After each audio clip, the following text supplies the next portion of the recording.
So now let's take a look at the United States' gradual movement into World War II. So, international economy is struggling just as much as it is in the United States. And because of this, it allows the rise of authoritarian leaders in Europe. Men like this guy, Benito Mussolini, he seized control of Italy in 1922, and he believed in fascist ideology. Fascism is a political movement that involves extreme nationalism, militarism, and racism. He destroyed labor unions, he censored the press, he abolished other political parties, and he relied on a secret police force to enforce his will. As people slid into poverty, many were willing to give up some of their rights for the promise of a leader pledging to bring back prosperity.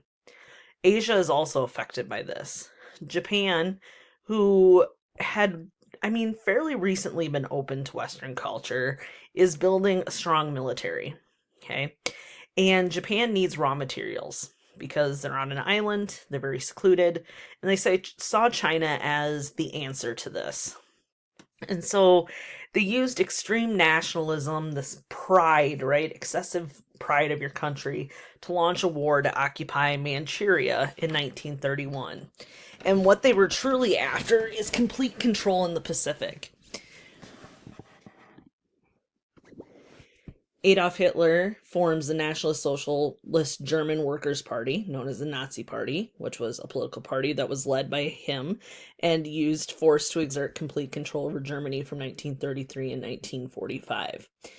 Hitler and Mussolini are both fascist leaders, and they wanted to establish totalitarian regimes, which means that it's a government that is headed by a dictator and requires complete obedience to the state or the government, the country.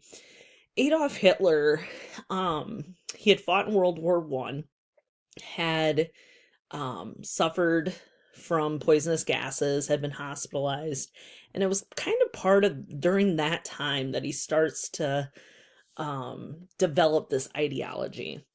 He eventually forms the Nazi Party, as we read here. And in the 1920s, they start going around and he starts doing speeches, and he actually becomes imprisoned because of one of his speeches. And this is when he starts to write his novel Mein Kampf. Okay, and this idea that there's a superior race and that, Germany is destined to rise in power again. And he creates what they end up calling the Third Reich, and we'll talk about that a little bit later. Hitler really promotes National Socialism. This is this political doctrine which promoted the superiority of Germany and the German people, rejected communism, and carried anti-Semitism to an extreme level. Hitler really uses propaganda to place blame for everything that happened on the Jewish people. The United States also saw a rise in leaders with fascist tendencies at this time, but it never took hold at a federal level. Most of it was at state levels, and they also were short-lived. Adolf Hitler and the Nazis established the Third Reich, which was a period of time during which Hitler and the Nazis believed they were going to build a true German empire. Germany had tried to start building that empire prior to World War One, and then, of course, were defeated, and there was a golden era of the First Reich back in the late 1700s, early 1800s. So Hitler suspends constitutional rights. He bans all political parties outside of the Nazi Party. He envisioned this strong, prosperous state, and at a time when everyone is struggling and Germany has been made to look like a fool following the First World War, it's understandable that people are very supportive of him. He establishes the Gestapo, which is a secret police force that is very brutal, and they went after Hitler's political opponents and anyone else that the Nazis deemed an enemy. They also began rearmament, which is the building of Germany's military and weapons. Remember that at the Treaty of Versailles, Germany gave up their rights to a military, and so this openly violates the treaty. But no one really does anything. In 1936, He again breaks the Treaty of Versailles by marching the military into the Rhineland, which was a region given to France after World War One. Germany takes complete control of the area with no shots fired. Again, no one really does anything to stop what he's doing. Benito Mussolini and the Italian fascists were working to recreate the Roman Empire, and they were doing this by conquering territories in Africa. In 1935, he invaded Ethiopia. The League of Nations condemned this, but didn't really stop what they were doing. In October 1936, they signed a pact of friendship with Hitler. This created the Axis powers, which was an alliance between Germany, Italy, and eventually Japan would join as well. The Allied powers become those who oppose the Axis powers. This included the United States, Great Britain, France, and eventually the Soviet Union. So this gentleman on the right is Joseph Stalin.